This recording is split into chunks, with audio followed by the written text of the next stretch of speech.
Hey, it's Alvin from Priceline Pharmacy, West Brunswick, and today we're coming to you with our 5th live Q&A show on the Ask the Pharmacist or Ask Alvin show. A little bit early this week because we'll be unable to do the live Q&A on Friday.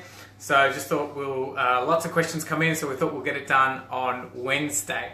So just for those of you who are unfamiliar with how this works, we're just looking for a platform to give extra value to our clients and customers and patients on some general pharmacy advice and some general information, just to help understand and demystify a little bit about what we do here in the pharmacy and any questions that you may have. So, as always, I'm going to do my disclaimer. This is general advice only. Please contact your healthcare practitioner with specific questions relating to your medical condition. Any dosages that I mention here, you make sure you always use as directed, and definitely consult your healthcare professional. Also, I'm not a doctor. I don't pretend to play one on the internet, and you should always do your own research, and you should always get professional advice. So, once we've got all that legal stuff out of the way, let's go. So, I've got some questions that people have asked in during the week. That's why I'm looking to my left here, and certainly if anyone jumps on and you have any questions, I'm happy to answer them for you live as well. So let's go. So Michael asks, what's the deal with the scheduling of medicines, and I see in the pharmacy and I see at Coles or in the supermarkets. In pharmacy world, we have this thing called scheduling of medications. Quite commonly you see what we call pharmacy medicine, pharmacist-only medicines, and I'll just run through a little bit of what that's all about. So pharmacy medicines are medicines that are available in the pharmacy only, and usually you can access those products without consultation with a pharmacist. They usually contain a particular dosage and a particular strength of medication and in a certain quantity size. You will find that supermarkets also sell some of these products, but you'll notice that they don't have them in large pack sizes or larger pack sizes like we do have them here in the pharmacy. So that's a pharmacy medicine, what we in the pharmacy world call Schedule 2. So that means it's got to be sold in a pharmacy because it's in a larger pack size, or the particular medication needs a little bit more advice than what you would normally not get in a supermarket.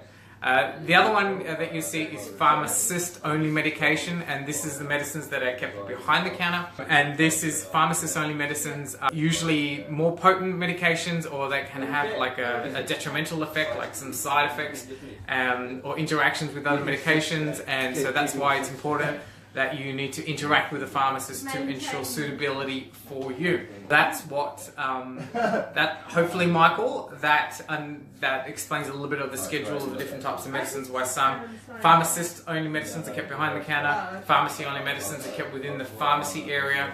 And you'll see, if you pay attention, if you notice when you go into a pharmacy, you'll see like this area where it says professional services area. So that's where these pharmacy medicines need to be kept. Hope that answers your question. On a similarly related question, Carla asks, what's the deal with codeine? There's been a little bit of news in the media about what may be happening to codeine next year. So basically codeine containing products are going to be upscheduled as of February next year. So what does all this mean? So these are codeine containing products that contain paracetamol, that contain ibuprofen, codeine containing products in the cold and flu tablets. The government have decided that there is no therapeutic benefit there is a detrimental harm to consumers in having this medication available freely over the counter on consultation with a pharmacist, and for that reason they are moving the scheduling to Schedule 4, which means it's a prescription-only medicine. So that means that you will, as of February next year, you will need to go to your doctor to get a prescription to get one of the products that contain paracetamol and codeine, ibuprofen and codeine, and so on and so forth. So that's the reason why you're hearing all these things in the media, because they're actually changing the scheduling of it. Good, bad, I don't know. I'm not here to give any opinion on that, but certainly That's what's happening February next year. So you'll note that in the pharmacy we're still recording details with an effect, with a view to hopefully provide some evidence to the government that the people that are buying these codeine-based products are not abusing it, and they're using it for genuine reasons, and it's certainly useful to use on definite particular conditions. Cool. So Carla, hopefully that answers your question regarding codeine. The next question we got is from Alicia. She wants to know, how do we choose, what are the difference between the antifungal creams on the market? Great question. There's so many different kinds of antifungal creams: clotrimazole, ketoconazole, terbinafine. You'll see all these ones on the shelf. Obviously, we will pick the best one for you based on your conditions. But the main difference between all of them is sort of the potency. Some of them you need to use 3 times a day, like the clotrimazole, the terbinafine, and the ketoconazole. Usually, you need to use it once a day. Just different strengths, different potencies. Some of the antifungal creams are a little bit newer, so hence they're a little bit stronger. The bugs are less resistant to them. So usually come and see us. We will determine the right antifungal cream for you. Alicia, hopefully that answers your question. She's also asked, sometimes it's a little bit itchy, so that most times can get treated with the antifungal cream, but sometimes we need to add a cortisone-based cream on top, or combined together just to get rid of that itchy sensation and the overall redness. Alicia, thank you for your question. Last question today is from Jeff. He wants to know the difference between an allergy and a cold. So certainly this time of the year, especially in West Brunswick, we're seeing a lot of hay fever, seeing a lot of allergy, and we're still seeing persistent colds and flus. Jerry has a cold today as well, so super annoying for him. So the main difference, so usually with an allergy, it's usually, your symptoms are usually a runny nose, sneezing a lot, and the watery eyes, which is usually the sign of an allergy. If you're constantly sneezing 3, 4, 5 times in a row, it's more than likely an allergy.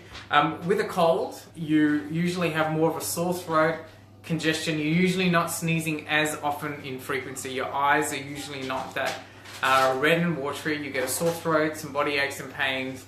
That's the main difference between an allergy and a cold.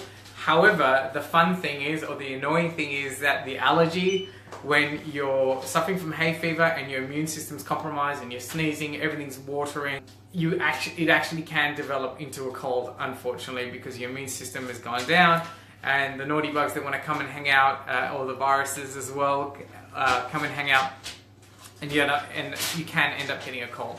So we're seeing a lot of that. So it starts with an allergy and may go to a cold, but hopefully if you come and see us, we can get your allergy symptoms under control, strengthen your immune system, and prevent a cold from happening. Thanks for your question, Jeff. That's it from me, guys. Just please make sure, I want to reiterate, this is general advice only. Please contact your healthcare professional for more specific answers to your questions, and certainly come in and see one of our wellness consultants, our pharmacists, and our pharmacy assistants, and we will always help you with the best products and the best advice pertinent to your condition. Just remember, please make sure that you share and like this video. Next Friday, so the Friday after, we'll be back regular programming at 10 a.m. So certainly if you have some questions and you're unable to make the next session, next live Q&A, please make sure you do them in the please make sure you leave your questions in the comments below, or send us a message on Facebook. If not, also make sure you like and share, and just need to spread the word out there. And I will see you next Friday for the next installment on the live Q&A session with Ask Alvin. Cool. Thank you.